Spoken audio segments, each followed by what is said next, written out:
कीमती मवाइज़ हसना से हम सामईन को महजूज फरमाएं। हज़रत मौलाना मुमताज़ अल मज़ाहिरी मुहम्मिम इदारा फैज़ुल कुरान ठिकरी बारी उत्तर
अस्सलामु अलैकुम वरहमतुल्लाहि वबरकातुहू। अल्हम्दुलिल्लाहि रब्बिल आलमीन वस्सलातु वस्सलामु अला सय्यिदिल अंबियाइ वल मुरसलीन व अला आलिहि व अस्हाबिहि अजमईन व मन तबिअहुम बि इहसानिन इला यौमिद्दीन, अम्मा बाद। अऊज़ु बिल्लाहि मिनश शैतानिर रजीम, बिस्मिल्लाहिर रहमानिर रहीम। व अम्मा बिनिअमति रब्बिका फहद्दिस। व क़ाल अलैहिस्सलातु वस्सलाम, इन्नल्लाह तबारक व तआला क़रअ सूरत यासीन व ताहा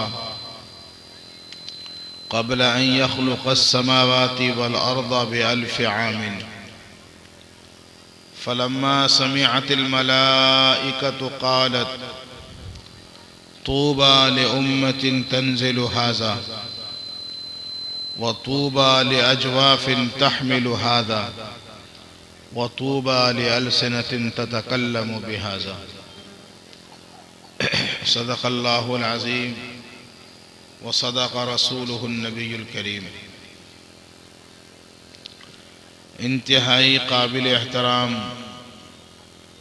हज़रात उलमाए किराम, मुफ्तियान इज़ाम, दीन के मुख्तलिफ़ खिदमत करने वाले हज़रात, सामने बैठे हुए बिरादरान इस्लाम और पर्दे में बैठी हुई माएँ और बहनें, और इस इदारे के बहुत ही मेहनती और मुखलिस मोहतमिम जनाब हज़रत मौलाना मुफ्ती नुअमान साहब, आपके इस इदारे में जो 2018 में कायम हुआ और हमें अच्छी तरह याद है कि हम इसके शुरू ज़माने में आए थे, जब यहाँ पर एक या दो कमरा ही सिर्फ बना था। आपके इलाके के इंतहाई काबिल एतबार और मेहनती उस्ताद हज़रत मौलाना मुफ्ती रासिखुल इस्लाम साहब, जो डेहटी पलासी के रहने वाले हैं और हमारे यहाँ ठिकरीबाड़ी में हदीस के उस्ताद हैं,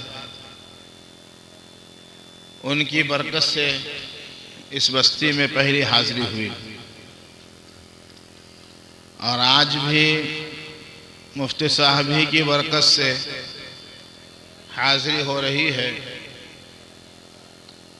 अलबत्ता बीच में मुफ्ती नुअमान साहब से भी काफ़ी गहरा लगाव रहा और ताल्लुक़ रहा। ख़ुसूसन इस रमज़ान मुबारक में उन्होंने हमसे एक दरख्वास्त की थी और बंदे के ज़बान से जिस ताल्लुक़ से उन्होंने कहा था वो कहा गया और अल्हम्दुलिल्लाह वो दरख्वास्त अल्लाह की यहाँ मंजूर हुई। इस एतबार से इस इदारे के साथ एक ख़ास मोहब्बत और एक लगाव का रिश्ता कायम हो गया और इसका मुझे इल्म नहीं था कि हमारे भाई हज़रत मौलाना फैयाज़ राही साहब वो भी यही खिदमत कर रहे हैं।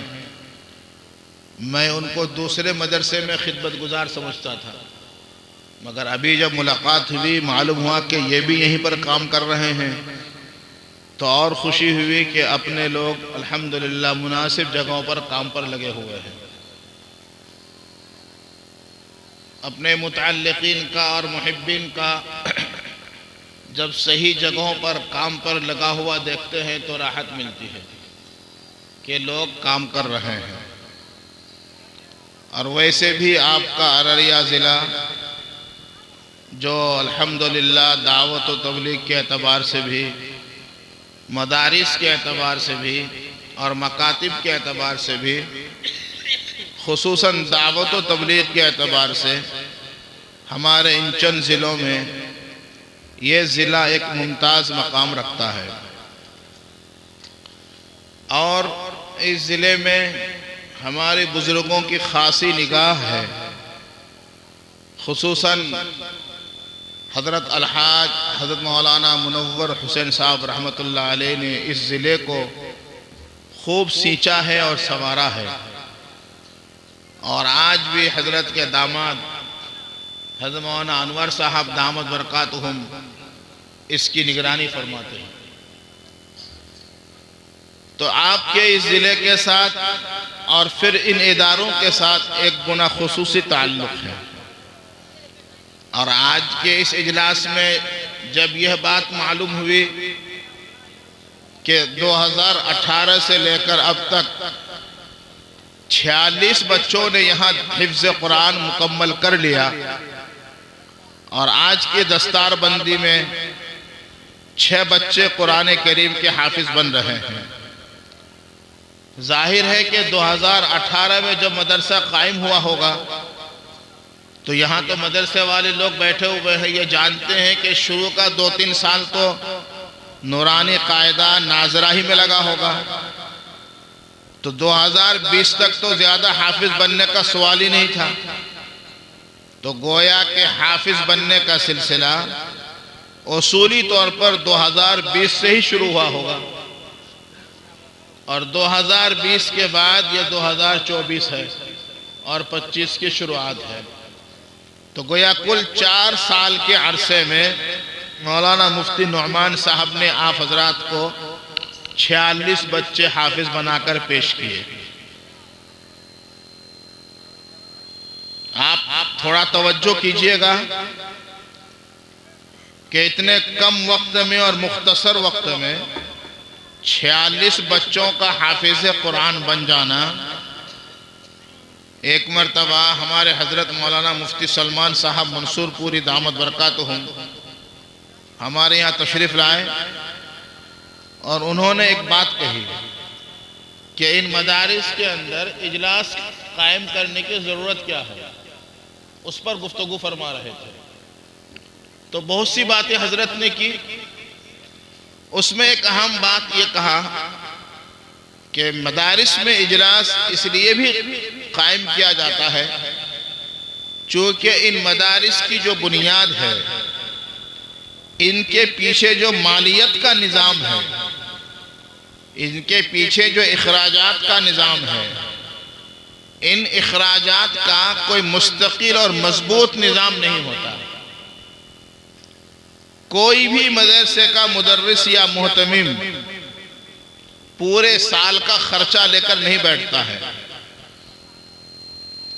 बल्कि अभी आपने देखा कि किस दर्द के साथ मौलाना नुअमान साहब चंदा कर रहे थे और यही कैफियत साल भर रहती है। और आप ही हजरात से खुशामदी कर करके आपका जहन बना बना कर अल्लाह के रास्ते में खर्चा करने की फजीलतें बयान कर करके आपका चंदा लिया जाता है और उन्हीं चंदों से ये मदारिस चलते हैं। तो हजरत फरमा रहे थे कि चूंकि मदारिस के अंदर अवाम का चंदा लगता है और अवाम का पैसा लगता है, तो अवाम के सामने उनके लगाए हुए पैसों से अगर फल नजर आता है कि हमारा पैसा ने ये फल दिया, तो फिर उनको खुशी होती है। और आज अगर 100 रुपया देता है तो आने वाला कल उसको 2000 रुपये देने में भी कोई हिचकिचाहट नहीं होती।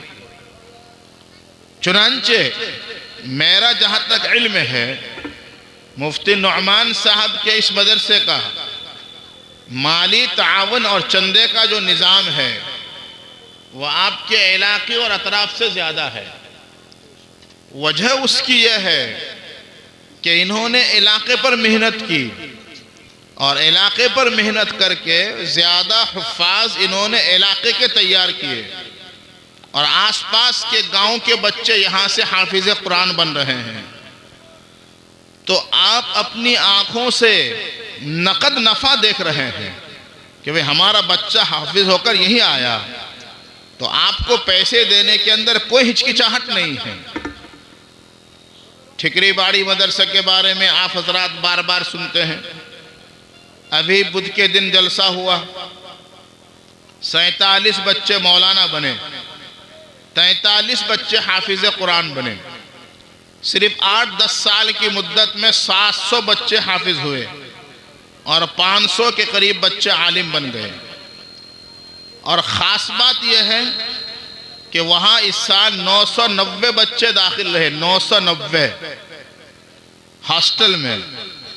मगर जो बात मैं कहना चाहता हूँ वो ये है कि किशनगंज, दिनाजपुर, अररिया, पूर्णिया, कटिहार, ये 5 ज़िले के 750 तलबा वहाँ मौजूद हैं।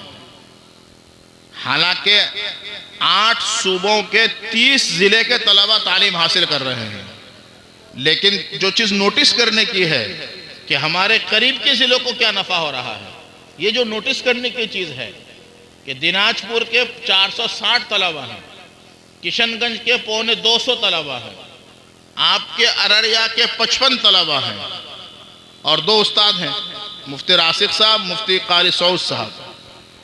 अब मैं ये चीज़ ये कि नक्शा क्यों खींचा कि आपको ये समझाने के लिए कि इलाके में मदरसे का नफ़ा पहुंच रहा है। तो जाहिर है कि जब इलाके में किसी चीज़ का नफ़ा सामने आएगा तो इंसान बेवकूफ़ नहीं है। जब देखता है कि मेरा 100 रुपये दे रहा हूँ, हमारे मदरसे में 2 करोड़ का खर्चा है, 2 करोड़ सिर्फ खर्चा, बिल्डिंग नहीं। अब जाहिर है कि 2 करोड़ के खर्चे में चंदा लोग देते हैं, कोई आदमी 500 देता है, कोई 1000 देता है, कोई 2000 देता है, 20 लाख 25 लाख तो कोई नहीं देता। लेकिन जब एक आदमी देखता है कि भाई मेरा 100 रुपया से 2 करोड़ का काम हो रहा है, तो 2 करोड़ के खर्चे में जो निज़ाम सेट हुआ है, 1000 कमोबेश बच्चों का और 52 तलब उस्तादों का जो स्ट्रक्चर खड़ा हुआ है वहाँ पर, इस निज़ाम को कवर करने के लिए और 2 करोड़ को पूरा करने के लिए मेरा 100 रुपया लग रहा है। तो 2 करोड़ की बरकत से जितना खैर वजूद में आ रहा है, उस तमाम खैर के अंदर 1000 और 50,000 देने वाले को जो सवाब मिलेगा, 100 रुपये देने वालों को भी वही सवाब मिलेगा। सही है कि नहीं है? तो आज आप जो यहाँ पर कोई 5000, कोई 50 रुपये, कोई 100 रुपये, कोई 10 रुपये दे रहे हैं, और उस नतीजे में ये जो 46 बच्चे हाफिज बने हैं, इन 46 बच्चों के हाफिज बनने के अंदर अगर किसी ने 1 लाख रुपया भी चंदा दिया है, उसको जो सवाब मिलेगा, अगर किसी ने 100 रुपया भी दिया है, उसको भी वही सवाब मिलेगा। और जिन इदारों ने इलाके में नफ़ा पहुंचाया, उन इलाकों को चंदा करने में उन इदारों को इतनी दुश्वारी नहीं होती। हम हिंदुस्तान के अक्सर जगहों पर जाते हैं, हमारे बिहार के मदरसों में मौलाना, बंगाल के मदरसे वालों को हम अपनी जगह पर मजबूत होते हैं, हमारे पास 150, 200, 1000 बच्चे होते हैं, फिर भी आप बाहर जाइए हजारों किस्म के शर्त लगाते हैं, सीधा मुंह पर बोलते हैं कि तुम बिहार बंगाल वाले गलत चंदा करते हो। हमारा दिल उस वक्त फट जाता है। हम देखते हैं हमारे सामने कैसे कैसे व्यवहार होते हैं उलमा के साथ। ये आपको भी सुना रहा हूं, खुसूसन हमारा किशनगंज, पूर्णिया, अररिया, दिनाजपुर के उलमा के साथ, जो अपनी जगह पर सही होते हैं, सही मदरसा होता है, लेकिन ऐसे हालात का उनको सामना करना पड़ता है गुजरात, महाराष्ट्र, यूपी वगैरह में, कि जो लोग जाते हैं वो समझते हैं। अगर हमारे ज़िले के उलमा लोग, साहिब सरवत लोग, मालदार लोग, आप लोग अगर सही से ज़कात निकालना शुरू कर दें और सही से चंदा देना शुरू कर दें और हिसाब करके धान, गेहूं, मकई निकालना शुरू कर दें, मैं सच कहता हूं ये 200-250 मदरसे के तलबा वाले मदरसों को कतअन भी बाहर चंदा करने के लिए नहीं जाना पड़ेगा। क्योंकि आज की तारीख में हमारे अररिया के अंदर भी बस्ती में, अगर किसी बस्ती में 500 घर हैं तो ज़कात का जो निसाब है, मुफ्ती राशिद साहब आपको तफसील से बतलाएंगे। मैं अब आज के हिसाब से मैं इसलिए थक चुका हूं कि आज का मेरा तीसरा प्रोग्राम है आज के दिन का, और कल सुबह ही पे मुझे कलकत्ता जाना है, वहाँ एक बड़ा प्रोग्राम है। हजरत बताएंगे आपको कि 500 घरानों में 400 घराने ज़रूर ऐसे होंगे कि जिनके ऊपर बराहे रास्त ज़कात फ़र्ज है। हमारे बिरादरियों में, गांव देहात में ये बात मशहूर, लोग समझते हैं कि मालदार आदमी ज़कात अदा करेगा। कितना बड़ा मालदार चाहिए भाई। अभी मैं निकाह के कागज़ में देखा, कारी सद्दाम साहब का निकाह पढ़ाया जाएगा, 16 भरी सोना। 16 भरी सोना का मतलब लगभग 14 लाख रुपया, 16 लाख ही मान लीजिए।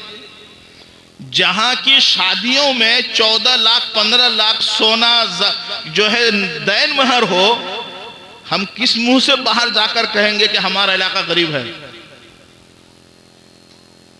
अभी ठिकरीवाड़ी में जलसा हुआ, निकाह के लिए 3 निकाह आए हजरत, 3।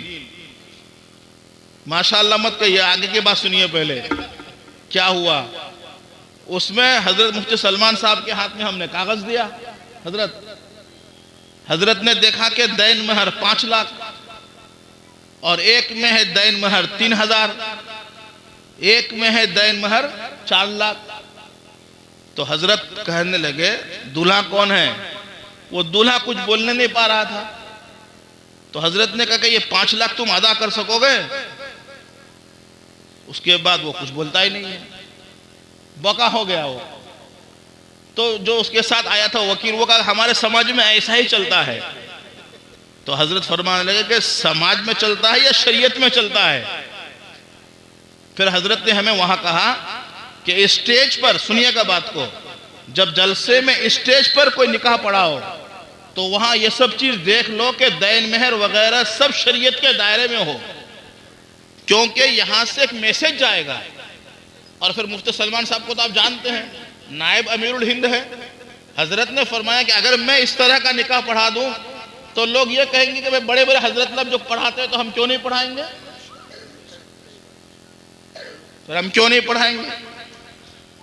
ये दैन महर वाला मामला हमारे समाज को बिल्कुल ऐसा खाके रखा, खासकर हमारे सुरजापुरी बिरादरी में तो ये एक जहर हो गया है। मुझे कुलैया का तो नहीं मालूम, लेकिन सुरजापुरी बिरादरी में, किशनगंज, दिनाजपुर में तो हम थक गए। दूल्हा को कोई पूछता भी नहीं कितना दैन महर होगा, बाज़ाब्ता लड़का लड़की वाले खरीदो फरोख्त की तरह बैठते हैं, कितना महर होगा, नहीं होगा। अब आप बताइए, महर देना कोई, वो तो दूल्हा का काम है, उसकी कमाई कितनी है उसको पूछो कितना अदा कर सकेगा। और दैन महर के अंदर कुरान करीम ने सराहतन यह हुक्म दिया है, अच्छी तरह सुनिए। देखिए, जलसा सिर्फ नमाज रोज़ों की बात करने का नाम नहीं, ये भी दीन का हिस्सा है। कुरान शरीफ में एक सूरत है, सूरह निसा, चौथा पारे में, उसमें महर के बारे में अल्लाह ताला ने हुक्म दिया है, वातुन निसा सदक़ातिहिन्ना निहलतन। क्या मतलब? ऐ मर्दो, तुम जो निकाह में महर तय करते हो वो महर बीवी को अदा करो, अदा करो। अब आप बताइए, कारी साहब की बात नहीं कर रहा हूं, हम लोग खुद सोचिए, 5 लाख 10 लाख जो लोग महर तय करते हैं, कौन अदा करता है? हमने देखा होता क्या है, जब जनाजा तैयार हो शौहर का तो कुछ लोग कहते हैं कि माफ कर दो, यही होता है ना। अब औरत शर्मा शर्मी में क्या करती है? अदा माफ कर दिया। हजरत मौलाना अशरफ अली थानवी रहमतुल्लाह अलैह ने मसला लिखा है कि जैसे मिसाल के तौर पर ये घड़ी है मेरे हाथ में, ठीक है हजरत, मैं आपको घड़ी अभी दिया नहीं और आप मुझे कहें कि मोहतमिम साहब आपके हाथ में जो घड़ी है वो मैंने आपको माफ कर दिया, तो लोग पागल कहेंगे ना? नहीं, मैं किसको माफ किया? घड़ी तो मेरे पास ही है हजरत, उनके हाथ में तो घड़ी नहीं है। तो औरत कहती है कि मैंने दैन महर माफ कर दिया, तो भाई तुमने कौन सा दैन महर माफ किया? वो तुम्हारे हाथ में गया कहां है? वो तो अभी शोहर के जेब में है। आप लोग समझ रहे हैं ना बात को? तो शोहर के जेब में जो चीज है, या तो वो मरा हुआ है अब जा रहा है उसको दफन करने के लिए, या चलो जिंदा है और शोहर क्या कहता है कि हम तुम हमको माफ कर दो। भाई कब माफ करेंगे? जब बीवी के हाथ में वो 20 लाख रुपए जाएगा तब ना। इस माफी का कोई एतबार नहीं है। अगर औरत कह भी दे कि मैंने माफ कर दिया तो भी माफ नहीं होगा, इसलिए कि उसके हाथ में तो महर गया नहीं है। हाँ, अगर आपने 2 लाख रुपया औरत के हाथ में दे दिया मिसाल के तौर पर, फिर औरत ये कहती है कि भाई मैं ये लेकर क्या करूंगी, तेरे बच्चे मेरे बच्चे, मेरा घर तेरा घर, मैं तुझे वापस करती हूं, तू ही इसको इस्तेमाल कर ले, अब जाकर कहा जाएगा कि माफ हो गया। चुनांचे कुरान शरीफ में अगला जुमला देखिए, फ़इन तिब्ना लकुम अन शैइन मिन्हु नफ्सन, आगे फकुलूहु हनीअम मरिआ। क्या मतलब? फ़इन तिब्ना लकुम अन शैइन मिन्हु नफ्सन, यानी अगर औरत खुश दिली से तुम्हें दे दे, फकुलूहु हनीअम मरिआ, फिर खूब खाओ। लेकिन कब देना होगा? जब उसके हाथ में चला जावे, फिर तुम उसको वापस करो। आज इस माहौल में हम सब लोग फंसेंगे क़यामत के मैदान में, जहां और दावेदार आएंगे इस मामले में शोहर लोग फंसेंगे क़यामत के मैदान में। हजरत आयशा रज़ियल्लाहु ताला अन्हा की एक हदीस है, इन्ना लिल्लाहि ताला सलासत दवावीन यौमल क़ियामा, दीवानुन ला यंजुरु इलैहिम व दीवानुन ला यत्रुकु बिहिम शैआ व दीवानुन ला युअबु बिहिम। जिसका मतलब यह है, क़यामत के मैदान में लोगों का 3 दफ्तर होगा हिसाब किताब का, 3 रजिस्टर। एक रजिस्टर वो होगा ला यंजुरु इलैहिम शैआ, अल्लाह उधर नजर उठाकर भी नहीं देखेंगे, और वो कुफ्र और शिर्क का दफ्तर होगा। कुफ्र और शिर्क के दफ्तर वालों के लिए अल्लाह ताला देखेंगे भी नहीं, चूंकि वहां पर वजन करने के लिए कोई चीज नहीं होगी। कुफ्र के मुकाबले में आखिरत में कोई नेकी काम नहीं देगा। 16 पारे में है, फला नुकीमु लहुम यौमल क़ियामत वजना, कुफ्र के मुकाबले में ईमान है नहीं वहां पर, तो उसका वजन ही नहीं होगा। उस दफ्तर को अल्लाह देखेंगे भी नहीं, बगैर देख के जहन्नम। नंबर 2, ला यअबु बिहिम शैआ, एक दफ्तर वो होगा जिसकी अल्लाह कोई परवाह नहीं करेंगे। वो दफ्तर वो होगा जिसमें लोगों के वो गुनाह होंगे जिसका ताल्लुक अल्लाह के ज़ात के साथ होगा। मसलन किसी के नमाज में कोताही रह गई है, हज में कोताही हो गई है, नमाज कभी कज़ा हो गई है, ऐसे जो गुनाह होंगे, इन गुनाहों के बारे में अल्लाह कोई परवाह नहीं करेंगे। अल्लाह कहेंगे इसका ताल्लुक मेरे साथ है, जा माफ़ है माफ़ है माफ़ है माफ़ है, क्योंकि इसका ताल्लुक अल्लाह के ज़ात के साथ है। नंबर 3, वो दीवानुन ला यत्रुकु बिहिम शैआ, एक दफ्तर वो होगा कि अल्लाह उसका एक रत्ती बराबर भी नहीं छोड़ेगा जब तक उसका मुकम्मल हिसाब नहीं हो जाएगा। वो दीवान कौन सा है? वो दीवान वो होगा जिसका ताल्लुक अल्लाह के बंदों के साथ होगा। अगर किसी ने किसी के ज़मीन दबा रखी होगी, किसी ने किसी को गाली दे के रखा था, किसी ने किसी को सज़ा दे के रखा था, किसी ने अपनी बीवी का महर दबा के रखा था, या भाइयों ने बहनों का महर वरासत का ज़मीन दबा रखा था। अच्छा देखिए ना, मसला कितना उल्टा हो गया है। हम लोग बेटियों को वरासत नहीं देंगे, और वरासत न देना जो कि शरीयत का हक था वो देने के लिए कोई आगे नहीं। और महर के मामले में हमारी तरफ से कितनी सख्ती है, और जहेज के मामले में कितनी सख्ती है। जहेज जिसको छोड़ना शरीयत के अंदर मकसूद है, उधर कोई तवज्जो नहीं, और जहेज के लिए डिमांड शुरू हो गया। अब यहाँ दो मसला खड़ा हो गया है। लड़के वाले की तरफ से चूंकि जहेज का मुतालबा होता है 10-15 लाख का, तो मजबूरन लड़की वाले समझते हैं कि हमारे हाथ में महर है सिर्फ, तो उधर 15 लाख मांग रहा है तो इधर 10 लाख दो। तो दोनों तरफ से ज्यादती शुरू हो गई है, इधर के तरफ से भी ज्यादती शुरू हो गई। लड़के वाले डिमांड करते हैं 15 लाख 20 लाख हमको जहेज दो, तो लड़की वाले समझते तो कम से कम उसका कुछ सुध बुधिया कर ले। इस वजह से वो लोग इधर से परेशान करते हैं, और दोनों तरफ से ज्यादती हो रही है। उस ज्यादती का नुकसान किसको हो रहा है? समाज में जो गरीब लोग हैं उनको नुकसान हो रहा है, जिनके पास ना जहेज है और जिनके पास ना महर देने का इतना मसला है। इसलिए मेरे प्यारे भाइयों, मैं ये अर्ज कर रहा था कि अल्लाह ताला ने हमारे सीमांचल के लोगों को माल दिया है, लेकिन माल को खर्च कैसे करना चाहिए उसके सिलसिले में उलमा से मशवरा करना चाहिए कि हम निकाह में खर्च करें, हम शादी ब्याह में खर्च करें, हम चुमाना में खर्च करें। अब शादी ब्याह के अंदर हर शादी में जाकर जुर्माना भरो, 1000-1500 चुमाना दो, बाज़ाब्ता उसके लिए डायरी मेंटेन करते हैं लोग बैठ जा, 4-4 आदमी बैठ रहे हैं। अब गरीब आदमी जिसको आप दावत किए उसके पास कुछ नहीं है देने का, वो भी शर्मा शर्मी जाकर पैसा दे रहा है। और अब तो ये डिजिटल का जमाना है, हर जगह चंदे का सिलसिला वो स्किन से हो रहा है, तो चुमाना लिखने में स्किन और शॉट भी लिख रहे हैं। बिल्कुल यानी इस्लाम की रूह के खिलाफ काम हो रहा है। ना शादी ब्याह में चुमाना का कोई मतलब है, ना शादी ब्याह के अंदर महर को महंगा करने का कोई मतलब है, ना शादी ब्याह में जहेज को महंगा करने का कोई मतलब है। ये सारा वबाल मालदार घरानों से शुरू हो रहा है। अब पहले मेहंदी लगाने का कोई रस्म नहीं था, अब मेहंदी के लिए एक रात अलग से लग रही है, मेहंदी लगाना। अब मसला पूछते हैं हमको, हजरत शादी कार्ड में मेहंदी लगाना लिखे या ना लिखे? एक नया मसला खड़ा हो गया।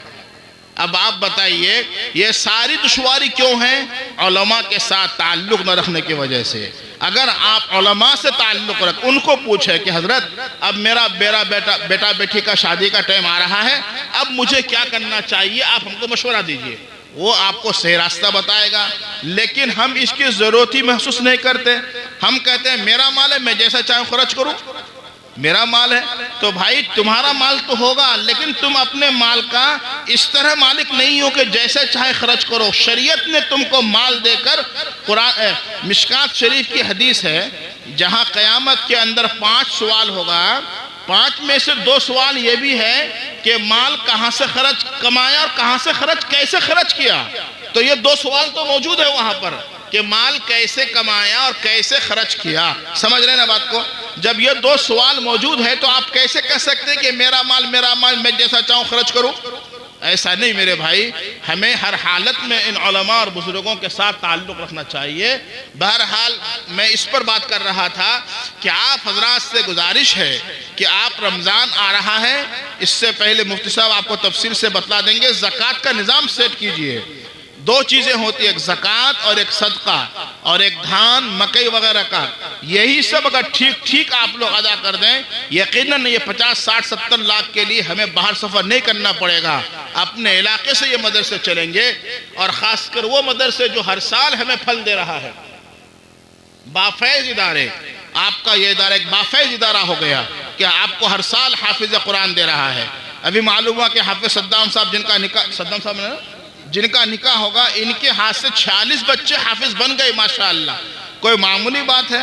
कितना बड़ा इन्होंने नफ़ा का सामान हासिल कर लिया कि क़यामत के मैदान में जब एक हाफिज 10 लोगों को लेकर जाएगा तो 46 में से कोई ना कोई तो अपने उस्ताद को याद कर लेगा। हजरत याद कर ही रहे, इन्होंने तो अपनी आखिरत बना ली इंशाअल्लाह, और इन्होंने जैसा बना ली, आप सब के चंदे से ये बच्चे बन रहे हैं, तो आप सब ने अपनी आखिरत बना ली। आप लोगों की जिम्मेदारी है कि इस इदारे को जहाँ तक आपने पहुँचाया इसको और आगे बढ़ाना है।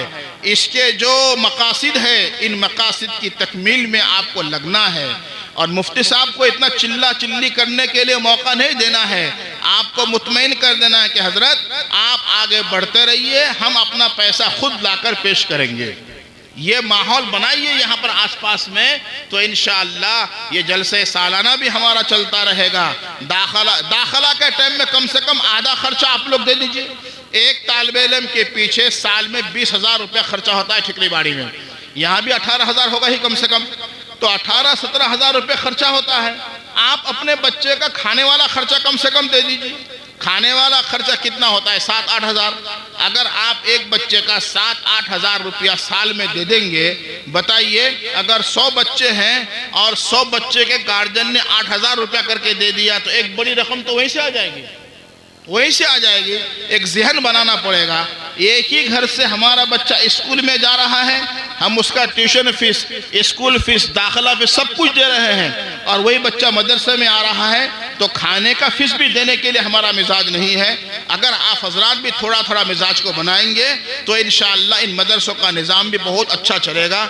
मैं इस वजह से ये बात कर रहा हूँ कि ये हमारी जिम्मेदारी है। अगर खोल खोल कर मैं भी इन बातों को न समझाऊँ तो फिर कौन आपको आकर समझाएगा? इस तरह की बातें करना, हम जलसे में आकर अलग अलग मौजू पर बात करके चले जाएंगे, लेकिन कोई बात हमारी आवाम लेकर जाए, ऐसी भी तो कोई बात होनी चाहिए।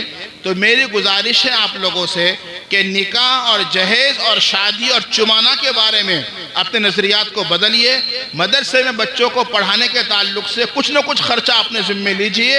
इंशाअल्लाह ये लॉन्ग टाइम, लंबा टाइम तक ये इदारे हमारे चलते रहेंगे। और आज की तारीख में अगर मान लीजिए कि बाहर के स्टेट में चंदा देने के लिए कोई रुकावट खड़ी हो जाए तो आपको आगे बढ़कर कहना पड़ेगा कि होने दीजिए रुकावट, हम अपने मदरसों को हम खुद चलाएंगे। ये कब होगा? जब आपका मिजाज शुरू से ऐसा बनेगा। अल्लाह ताला आपके इन मेहनतों को कबूल फरमाए। मैं मुबारकबाद पेश करता हूँ मुफ्ती नुअमान साहब को और उनकी पूरी टीम को कि इन्होंने इतने अच्छे हाफिज तैयार किए। मैं गुजारिश करूँगा कि इन बच्चों को सामने लाएं ताकि इनके दस्तारबंदी हो जाए, और उसके बाद मुफ्ती राशिद साहब का बयान होगा और दूसरे हजरात भी आए हुए होंगे, उनका बयान और उनकी दुआ तक आप लोगों को शरीक रहना है। बंदे ने जो बातें आपके सामने गुजारिश की, उम्मीद है कि आप सब उस पर अमल करेंगे इंशाअल्लाह ताला। आइए साहब।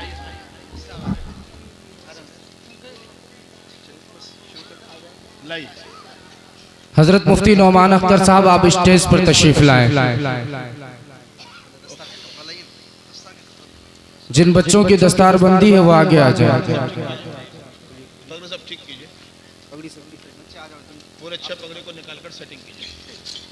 जो हजरात इधर उधर हैं पिंडाल के अंदर आ जाएं। दस्तारबंदी का हसीन मंजर आपके सामने है।